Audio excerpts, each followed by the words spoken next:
Remember to turn on all notifications so you don't miss a video. It's the return of the Mr. Burns sagas, not cancer infested, just perfectly blessed with a pen that you can't F with.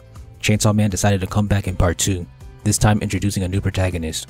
Will part 2 be like part 1, or does it have new tricks up its sleeve? Well, I already have a video on its protagonist that spoils my views, but if you haven't seen that, then you can watch that later. We start in chapter 98. This chapter was great. Bucky is making atrocious puns right off the bat. I hate him already. The teacher's class exercise is really interesting though, and Bucky made another pun. Man, I just want to kill him. And he's sitting on someone's desk? How selfish can this Chick-fil-A sandwich be? The main character, who we'll learn is named Asamitaka, rightfully hates this piece of garbage. She seems to hate everyone in school, which is pretty based in Sigma. Her saying that she doesn't need friends shows that she's a lone wolf. What an alpha. She hates Chainsaw Man. Relatable. Based. She's just like me for real. Alright, this man's puns are getting under my skin. His jokes aren't even funny. Luckily, Asa's keeping it real and G, and keeping a straight face through his awful stand-up. I hate that they decided not to eat Bucky. His terrible jokes alone warranted his execution. The teacher's lesson was a good idea, it's just that he chose the wrong devil to display this lesson. Asa is staying by herself like a true G. Get this, I'm here to study, not make friends. End quote. What a goat quote. Then Bucky forces himself onto Asa without her consent, saying her name for the first time. He really is a devil. Then Asa goes soft because the Wingstop chicken sandwich remembered her name. Then she trips and yes! She killed him! That chicken sandwich is dead. What a goat moment. Now all they gotta do is fry him with bread, drench him with BBQ sauce, and put that midget in a chicken sandwich. I'm sure it'll taste good too since he's a devil. Everyone's all sad, but Asa was the hero they needed, not the one they deserved. Now Asa's all depressed, but just like Batman in the Dark Knight trilogy, after making a necessary kill, she'll bounce back. I don't know why Asa is with the class prez and teacher in the middle of the night. That's just weird. The prez turns into a devil and reveals that she's been getting her cheeks clapped left, right, and center by the teacher. Ayo, that's crazy. Isn't she like 15?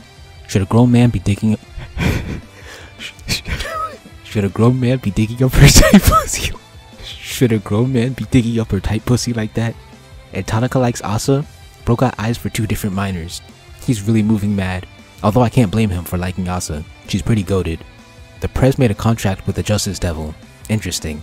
That might come up later. Then she tries to kill our girl Asa and reveals that she was the one who tripped Asa, resulting in Bucky's death. Props to her cause that chicken sandwich needed to be put in the dirt anyway. The Justice Devil serving justice. How poetic. Asa said she wanted a boyfriend as she was dying. Hey girl, I'm right here. When she dies, she says that she wants to be more selfish. The War Devil possesses and revives her and packs up the prez. That's a nice parallel to Denji's first chapter, where he also gets killed by people possessed by a devil and then kills his killers. Great chapter overall. Bucky was annoying, but he was rightfully killed. Asa's a pretty cool main character so far, and the War Devil is revealed. She's one of the 4 horsemen alongside the Control Devil. The plot thickens. Chapter 99 was great. Asa wakes up and is able to talk to a hallucinated War. I can't lie, the War Devil is kinda bad. She can claim my body any day. Detective War is looking to kill Chainsaw Man. Relatable. I love the clue hunting aspect and the dramatic irony since we know who CSM is. It's also really cool how Fujimoto put the part 2 protagonist against the part 1 protagonist. I'm also glad that we haven't seen Denji yet. We don't need him anymore. War threatening Asa adds tension. Hold up, is that my boy Yoshida? He was an up and coming prodigy in part 1. And then she... Ayo, hold on.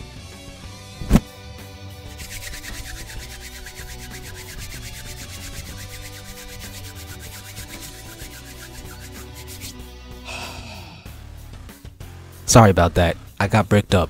Had to chop the wood down. I gotta stay relaxed. I gotta feed the geese to keep the blood flowing. Otherwise, I might not be able to finish this video. But I'd finish on her. She is busted. Look at her chin to philtrum ratio. Those large eyes with long, luscious, lickable lashes. The small nose, the gonial angle, and mid-face ratio. It's all perfect. War can ask me out anytime. I'd put a W in front of her name, but it already starts with a W. What a goat. Her powers are also pretty creative, but might leave room for BS due to how vague they are. Also being trapped in this situation is such a unique and fascinating plot point. Also being paired with Yoshida is a funny situation. Back-to-back bangers of chapters. This is already better than part 1. Chapter 100 was good. Yo, this Yuko chick talks too much. Asa's extremely flustered and is also getting bullied cause she packed up Bucky. I'd kill those thoughts in their sleep for Asa.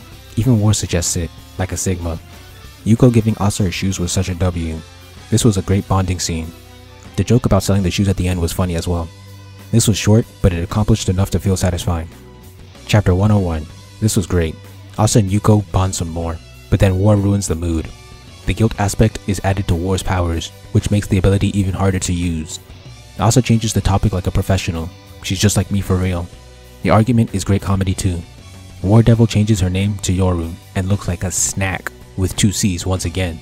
I might need another intermission. As a politician gives a speech, an ugly Bat Devil shows up again and is putting everyone on a shirt right in front of the 2 girls.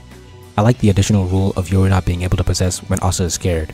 The decision to have this info be revealed right as the devil appears is an epic way to stack up tension. Again, the chapter ends with a funny joke. Chapter 102. This was phenomenal. While the 2 are running, Yuko gets injured, giving Asa the perfect opportunity to kill her and make her a weapon. We also get the bombshell that Asa isn't sorry for killing Bucky, as she should. She was sorry that she was seen. Yo, this might be a little sociopath. This adds a lot of layers to her personality. Her morality isn't that of a typical hero. This fleshing out of her character is brilliant. Asa making the decision to save Yuko and run away says a lot about her as well. Yoru puts thematic pressure on Asa. Should she act teleologically and sacrifice her friend to save herself? Or should she act deontologically and save her friend even if it means they both die? Teleology is the ends justify the means, while deontology is each action should be measured as good or bad, regardless of the outcome. Asa chooses the latter. This is actually great writing because, as Robert McKee said, true character is revealed in the choices a human being makes under pressure. The greater the pressure, the deeper the revelation, and the truer the choice to the character's essential nature. In this great pressure, Asa chooses to save her friend. What a queen. From now on, she shall be dubbed Wasa. She trips and falls, and we learn that she always trips in critical moments. This resulted in her mom dying. Character choice and backstory in one chapter, although I think the backstory should have come before so it could be a Chekhov's gun. This still works. A neat Easter egg is the Typhoon Devil from the Bomb arc is the same devil that killed the mom in the flashback. The Yuko flashback showing that she prioritizes her heart being in the right place is such a goated moment. Uko maybe? This line influencing Wasa to be a better person is so beautiful. In 98, she was talking about living selfishly. Now she's getting an arc about being a good person. Character development too? This chapter is killing it. Like the other flashback, I wish this was set up before instead of showing up when it's relevant. Wasa's willing to die for Yuko. Just as she's getting eaten, Chainsaw Man shows up. Although I hate Denji, this was actually satisfying. He was gone for so long and finally showed up when Wasa needed him the most. Then the story focuses on Denji. The Cockroach Devil does the Green Goblin thing from Spider-Man 1, but Denji doesn't save either. He saves a cat instead. What a scumbag. Lenji in the chat. I guess this is a parallel to Asa saving a cat. Chapter 103. The last chapter of this volume. This is mediocre. This is just filled with reactions to Chainsaw Man and Lenji trying to get attention. Yoshida and Lenji's meetup is funny though. Yoshida casually stalking Lenji is also hilarious. Yoshida's role, being to preserve Lenji's secret identity, is an interesting dynamic. Lenji fighting so that people learn his identity in order to get girls is shallow as usual. Yoshida's reaction is funny. Honestly, he's the saving grace of this chapter without Wasa and Woru. This was a phenomenal volume, especially chapter 102. Wasa, Woru, Yuko, and Yoshida are all great. Amazing characterization and development is given to Wasa and Woru, our dual protagonists. I can't wait to nut more. I can't wait to see more from this dynamic duo. CSM Part 2 is starting as a 10 out of 10.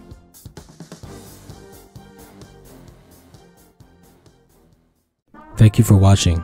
Please like, comment, share, subscribe, and help me revolutionize the manga industry by buying my manga and spreading the word. All important links will be in the description.